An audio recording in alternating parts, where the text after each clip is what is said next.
안녕하세요. 자, 이번 영상은 이제 단 2달 딱 해가지고 세력들의 자금이 이제 좀 집중되면서 시장에서 이제 변동을 만들어낼 테마가 있겠죠. 그리고 그것과 플러스 지금 시황이 주말 중에 일단 미증시가 이틀 연속 좀 급락을 세게 하기는 했습니다. 그래서 이런 부분에 대해서 어떤 것들을 좀 포인트로 볼 수 있나 설명드리는 내용이 될 것 같고, 이제 주말 중에 뉴스들 좀 많이 보셨을 거예요. 그래서 뭐 뒤에 좀 추가적인 내용이 나올 수도 있는데, 큰 틀에서 당연히 우리들 이제 세력주 트레이딩 하시는 분들이 집중해야 될, 그리고 세력들의 이제 돈이 집중될 자금을 통해 가지고 주가의 변동성을 좀 크게 만들어낼 테마는 이제 다들 아시는 것처럼 기본적으로 조기 대선 테마가 있습니다. 그래서 이제 저번 주 금요일에도 좀 강하기는 했는데, 조기 대선 테마가 이제 2달 동안 계속 쭉쭉쭉 고점 넘기고 또 가고 또 가고 또 가고 이런다는 내용은 아니에요. 하지만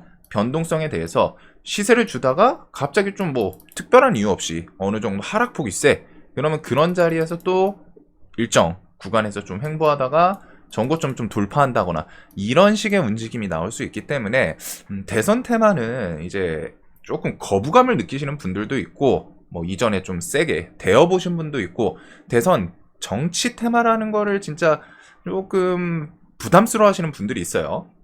근데 이제 제가 말씀드리고 싶은 것 중에 하나는, 우리나라에서 이제 세력주 테마주를 매매하면서 우리나라에서 세력주 및 테마주 매매를 한다면 대선 테마는 좀 엄청 매력적인 테마이지 않나. 사실상 이게 뭐 조금 표현을 하자면은 돈 놓고 돈 먹기 같은 느낌, 완전 도박이냐라고 하기에는 리스크 관리를 통해 가지고 우리나라에서 진짜 테마에서는 상당히 강한 테마 중에 하나거든요.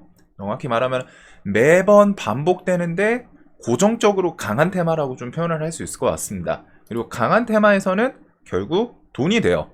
물론 이제 대선 테마라는 게 그 변동성이 워낙 크다 보니까 세게 될 수도 있고 그렇기는 한데, 그런 부분은 이제 내가 조금 비중에 대해서 분산, 한 명한테 막 진짜 올인해가지고 거기서 수익 내시는 분들도 분명히 있긴 있거든요. 대선 테마를 막 2년 막 3년 전부터 준비를 해서 막 분석 잘 하시는 분들이 있어요. 다음 대선에는 누가 확률이 높다, 여당에선 누구, 야당에선 누구 해가지고 한 2, 3년 전부터 막 매집을 해가지고 5배, 10배 수익 나는 그런 분들도 있기는 한데, 이번 테마 같은 경우에는 조금 기간이 타이트해졌죠. 저도 원래 이제 25년 올해 이제 좀 중반, 중순 혹은 이제 말 이때부터 좀 대선 테마에 대해서 준비를 하려고 했었는데, 이번에는 테마가 좀 변동이 생기면서 좀 이르게, 원래 2027년이었잖아요. 근데 이제 갑자기 좀 찾아오게 됐고, 그러다 보니 그만큼 대선 테마가 이렇게 원래 뭐 한 2년, 3년을 앞두고서 움직였던 기간이 있다면은 지금은 이제 압축이 됐습니다. 딱 해가지고 타이트하게 저번 주 금요일날 탄핵 선고 결과가 나오면서 아마 이제 다음 주 중에 대통령, 총리 통해가지고 다음 대선 일자가 좀 나오겠죠. 그러면서 뭐 스케줄 같은 것도 지금 예상되는 것들 막 돌아다니긴 하던데, 이번적으로 한 6월 초, 6월 뭐 지금 3일 얘기가 좀 많기는 합니다. 그래서 뭐 6월 초 대선이 이제 펼쳐질 거고, 그거에 대해서 당연히 이제 시간이 좁혀졌기 때문에 변동성이 조금 더 격하게 나올 수 있겠죠. 생각보다 이전에는 막 이제 텀을 두고 뭐 한 달 뭐 좀 세게 움직였다가 뭐 한 1, 2주 한 달 좀 쉬다가 다시 한 달 움직이고 뭐 이런 사이클들, 혹은 뭐 분기 단위로 갔다가 힘 줬다가 좀 쉬었다가 다시 갔다 싶으면은 그게 이제는 좀 압축이 될 거예요. 왜?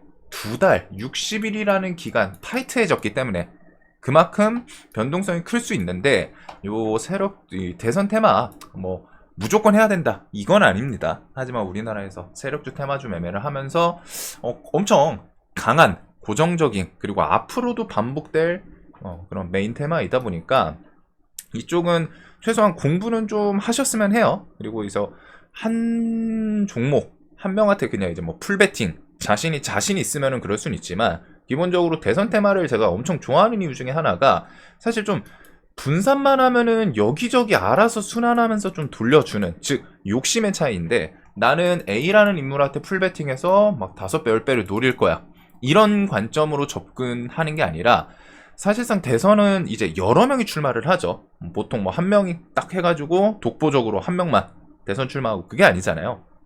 기본적으로 뭐 좀 대표적인 사람들 한 4명 정도는 보통 나오는 것 같고, 여기서 뭐 나머지 인물들 순환까지 하면 뭐 한 8명 이렇게까지인데, 거기서 우리가 최소한 1, 2, 3, 4 뭐 해가지고 한 1등주부터 한 4등주 정도 느낌, 이렇게 해서 분산을 통해서 1, 2, 3, 4 이렇게 해서 뭐 지지율 같은 걸 좀 조사하면서 공략을 한다면은 한 명이 낙오가 되더라도 나머지 인물들이 기본적으로 막 5배, 막 3배, 5배, 10배 이렇게 가줄 때가 많기 때문에 한 명 정도는 낙오돼도 충분히 케어가 됩니다. 만약에 둘이 낙오돼도 나머지 둘로 수익을 더 세게 낼 수 있는 그런 테마이다 보니, 여기는 딱 그냥 간단하게 설명드리면 리스크 관리만 한다면은, 네, 욕심 부리지 않고 풀베팅하고 막 그런 거를 좀 배제하고 리스크 관리하면서 분산을 한다면은 한쪽에서 툭 하고 크게 맞더라도 다른 쪽이 그만큼 리턴 값이 커요. 손익비 개념이. 그래가지고 좋아하는 분들은 진짜 좋아하죠. 대선 테마에 대해서는 뭐 매번 있다 보니까. 자, 그래서 뭐 정치에 대해서 뭐 싫으신 분들은 어쩔 수 없지만, 그래도 조금 저는 우리나라에서는 엄청 매력적인 대표적인 테마 중에 하나이지 않나 싶기는 합니다. 우리나라 뭐 고정적인 테마 있잖아요. 반도체, 정치, 이 대선, 그 다음에 뭐 바이오 이런 것들 진짜 정말 옛날부터 계속 이어져 내려오고 어떻게든 또 엮어요. 자, 그래서 이제 주말 중에는 뉴스들이, 이게 지금 키움이 8시까지 점검이어서 뭐 이따가 그런 종목들 차트랑은 좀 간단하게 설명드리겠지만, 일단 뉴스들 싹 다 계속 보신 분들 많을 거예요. 다 일단은 대선 테마 이슈랑 트럼프 뉴스, 이 두 개로 크게 나뉩니다. 그리고 트럼프 뉴스 같은 경우는 지금은 시황에 대한 내용이죠. 자, 그래서 대선 테마는 지금 이제 몇 가지 포인트가 있는데, 대선일 공고할 듯 이런 것들 몇 가지 재료로 반응할 수 있는 게 대선일 공고, 이거랑 그 다음에 이런 식으로 각 인물들, 저번 주에 좀 가볍게 말씀드리긴 했는데, 각 인물들이 이제 잘하고 있는 그런 포지션에서 사퇴 뉴스들이 나올 거예요. 당대표직 사퇴, 뭐 장관직 사퇴 이런 것들 해가지고, 이런 사퇴가 지금 나온다는 거는 그 다음 스텝인 대선 출마로 갔다가 시장이 엮을 가능성이 높겠죠. 그리고 우리가 생각했을 때도 잘하고 있는데 갑자기 사퇴를 해? 그렇다는 거는 대선에 대해서 출마 선언이 나올 수 있겠네. 뭐 캠프를 차린다거나 이런 움직임들. 그리고 여당 같은 경우에는 이전 금요일날 결과가 확정되기 전에는 좀 잠잠할 수밖에 없었죠. 왜?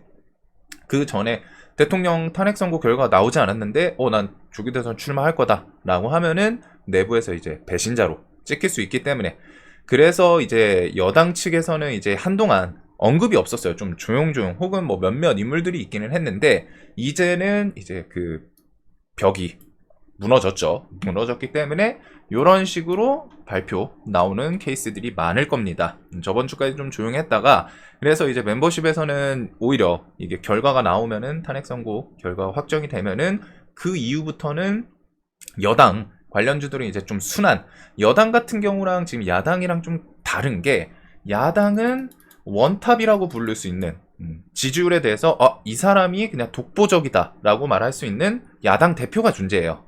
야당 대표. 근데 여당은 방금 말씀드렸던 그런 분위기도 있을 거고, 아직 통합이 안 돼 있어요. 누구 한 명한테 이제 표를 몰아주자 이런 케이스가 안 돼 있기 때문에, 이제 여기서 막 중구난방으로 이제 뉴스들이 나오겠죠. 이런 식으로 지금 대표적인 게 이제 김문수 장관, 그 다음에 이제 홍준표 대구시장 언급이 나오고, 뭐 이준석 당 대표 뭐 이런 케이스들이 있기는 한데, 해서 언급들이 나올 거예요. 대선 출마에 대해서. 그리고 출마를 하면서 그 사이에서 또 뭐 경합을 벌이면서 이제 또 밀려나는 사람이 생기겠죠. 그리고 야당 같은 경우에는 뭐 다른 인물들도 있기는 합니다. 있기는 한데, 야당은 사실 좀 밑에 인물들 건드리기보다는 매매를 할 거라면은 야당 대표 관련주. 왜? 지지율이 정말 압도적이에요. 대선 테마에서 가장 메인은 재료는 지지율이거든요. 왜 지지율이냐면은, 이 지지율이 사실상 투표 결과가 바뀔 수는 있겠죠. 투표 결과는 어떻게 될지는 모르지만 우선 리서치 기관마다 조금 차이는 있지 않냐. 맞아요. 다 달라요. 하지만 기본적으로 세력들이 이런 지지율을 통해서, 결국 지지율은 뭐 좀 표 결과가 다를 수는 있지만 어찌됐든 기본적으로 승부 볼 수 있는 거를 좀 계산할 수 있는 통계 데이터 중에 하나죠. 데이터 중에 하나이다 보니까 리서치 기관마다 뭐 대상이 많지는 않고 뭐 다 달라요. 다 다르지만 기본적으로 어디 리서치 기관이든 지금 야당 대표를 넘어서는 지지율 뉴스는 아직은 저는 못 봤어요. 그리고 이런 부분은 나중에 이제 재료로 될 수 있겠죠. 야당 대표랑 뭐 양자 대결을 했을 때 이쪽이 더 유리할 수도 있다. 뭐 이런 식으로 리서치 기관 탁 하고 뭐 뉴스가 나오면 그 인물 사태는 그만큼 돈이 쏠릴 수도 있는 재료이다 보니까 대선 테마에서 이제 팁에 대한 내용들이고 대선 1공고 지지율 뉴스들은 항상 세력들이 좋아하는 중요하게 쓰는 대선 테마에서 그런 부분이 있습니다. 그래서 지금 일단 뭐 각자 뉴스들 막 나오는데 지금 뉴스 다음 주에 이제 뭐 조기 대선 출마 시사, 당대표직 사퇴, 내주초 사퇴 이런 뉴스들이 불쑥불쑥 나오고 있어요. 그래서 지금 앞으로는 이런 그 개인 SNS 이런 것도 좀 보기는 해야 되는데 아직 야당 대표는 뭐 이렇게 올라오고 나서 그 다음에는 없네요. 그리고 대구시장 같은 경우 다음 주는 참 바쁠 것 같다.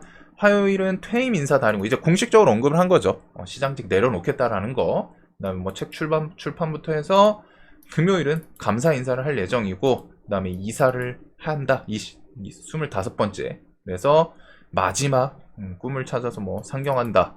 낭만적이에요. 내용만 보면은 해가지고 그래서 이거는 누가 봐도 대선 출마를 이제 트라이 하는구나 라고 볼 수 있겠죠. 그래서 나머지 인물들도 지금 제가 홈페이지에 한 번씩 들어가 봤는데 아직은 올라온 케이스는 대구시장 말고는 없더라고요. 그래서 대선 테마 좀 집중하시는 분들은 장중에 저런 언급 그리고 이런 대선 테마에서 SNS 올라오는 것들 정책 같은 거 발언이 나올 수도 있거든요. 그래서 조금 내가 부지런하고 전업하시는 분이라면은 각 인물들 대표적인 SNS 후보들 분들 이런 것들은 등록하고 알람 설정해 두시면 좋습니다. 저는 SNS를 안 하는데 이런 거 있을 때는 어쩔 수 없이 해 놓기는 해요. 이런 인물들만. 그래서 이런 케이스들은 이제 대선 테마 집중하시는 분들은 좀 볼 필요가 있지 않나. 그래서 시장이 이제 다음 주 우리나라 야간 선물 지금 마이너스 코스피 같은 경우 3.6인가? 3.7% 하락이거든요. 당연히 그렇겠죠. 미국이 많이 밀렸어요. 많이 밀려가지고 요 앞은 지금 이제 대선 테마에 대해서 세력들이 한동안 2달 동안 계속 오른다는 아닙니다. 하지만 밀리고 중간에 힘이 빠지면은 또 뒤에 변동성을 만들어낼 가능성이 높기 때문에 지지고 볶고 할 수 있는 좀 테마 좀 애매하시는 분들은 노려볼 수 있는 테마인 것 같고 근데 이제 대선 테마가 리스크도 좀 생각은 해둬야 돼요. 리스크가 좀 크다 보니까 화끈하게 대이면은 진짜 좀 아프거든요. 그래서 그 대선 출마 선언을 한 사람들 위주로 뒤에는 조금 압축하는 게 좋습니다. 아직 할까 말까 이러다가 안 한다라고 발표 나오면은 이전에 반기문 유엔 총장 요때처럼 해서 지행코라는 종목이 정말 크리티컬했죠. 지금 돌아오질 못해요. 뭐 마이너스 95%막 이쯤인데 뭐 100원인가 200원쯤이었는데 그 당시에 막 한 5,000원, 7,000원 막 이쯤 했던 종목이 진짜 그냥 안 한다라는 발표로 시간에서 한가하고 다음날 점화, 다다음날 점화 이렇게 해가지고 다시는 복구가 안 됐습니다. 그래서 이런 크리티컬한 거랑 대선이 시작되면은 뭐 별의별 내용들이 다 나와요.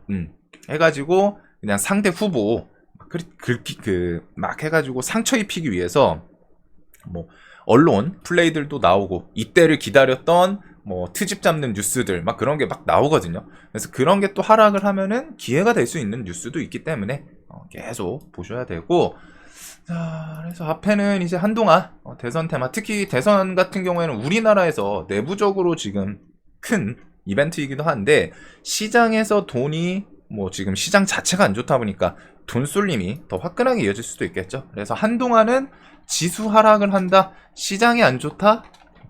그러면은 대선 테마에 돈 쏠릴 가능성이 높습니다. 이건 전략적인 측면에서 기억을 해 두셔야 돼요. 특히 기본적으로 정치 테마, 대선 테마는 해치 성향도 갖고 있는데 거기다 지금 대놓고 우리나라 시장만 조금 좋을까 말까가 아니라 세계 시황 자체가 흔들리기 때문에 거기다가 시장에서 뚜렷하게 돈 쏠림이 있던 테마도 없었죠. 최근에 대선 말고서 이 정치 테마 말고 그래서 앞으로 한 달, 뭐 한 달, 2달 시장이 언제 좀 안정이 될진 모르지만 기본적으로 지수가 안정이 되더라도 대선 테마는 좀 이벤트 이런 것들 뭐 저런 것들 뭐 정책 발표라던가 뭐 토론회 지지율 이런 것들을 통해서 한동안은 좀 계속 움직일 수 있는 가능성이 높고, 지수가 밀리면은 돈이 어디로 갈까 봤을 때 시장에서는 우선은 여기가 가장 높지 않나. 그래서 우선은 뭐 데이 트레이딩 하시는 분들은 당연히 좀 정리를 해둘 필요는 있을 것 같아요. 그리고 야간 선물 같은 경우 이 뒤에는 이제 시황 내용인데, 야간 선물 같은 경우는 해가지고 요거는 따로 뉴스를 좀 잘라가지고 뒤에 따로 영상으로 말씀드리는 게 좋을 것 같습니다. 자, 여기는 조금 뒤에 어중간하게 마무리 짓기는 하는데, 이거는 다음 영상에서도 설명을 드리도록 할게요.